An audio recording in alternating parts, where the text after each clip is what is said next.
خداوند یسوع المسیح کے زندہ اور جلالی نام میں آپ تمام بہنوں اور بھائیوں کی سلامتی ہو۔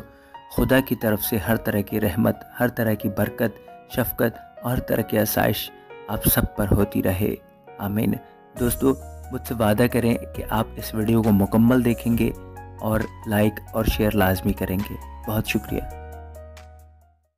اور موسیٰ مواب کے میدانوں سے کوہ نبو کے اوپر پسگا کی چوٹی پر جو یریحو کے مقابل ہے چڑھ گیا، اور خداوند نے جلعاد کا سارا ملک، دان تک اور نفتالی کا سارا ملک اور افرائیم اور منسی کا ملک اور یہودا کا سارا ملک پچھلے سمندر تک اور جنوب کا ملک اور وادی یریحو جو ہرمون کا شہر ہے، اس کی وادی کا میدان زغر تک اس کو دکھایا۔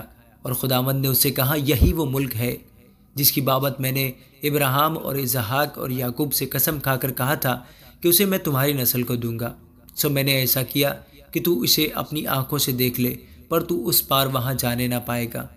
پس خداوند کے بندہ موسیٰ نے خداوند کے کہے کے موافق وہی مواب کے ملک میں وفات پائی، اور اس نے اسے مواب کی ایک وادی میں بیت فغور کے مقابل دفن کیا، پر آج تک کسی آدمی کو اس کی قبر معلوم نہیں۔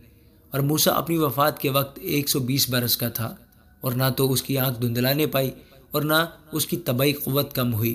اور بنی اسرائیل موسیٰ کے لیے مواب کے میدانوں میں 30 دن تک روتے رہے۔ پھر موسیٰ کے لیے ماتم کرنے اور رونے پیٹنے کے دن ختم ہوئے، اور نون کا بیٹا یشوع دانائی کی روح سے معمور تھا، کیونکہ موسیٰ نے اپنے ہاتھ اس پر رکھے تھے، اور بنی اسرائیل اس کی بات مانتے رہے، اور جیسا خداوند نے موسیٰ کو حکم دیا تھا انہوں نے ویسا ہی کیا۔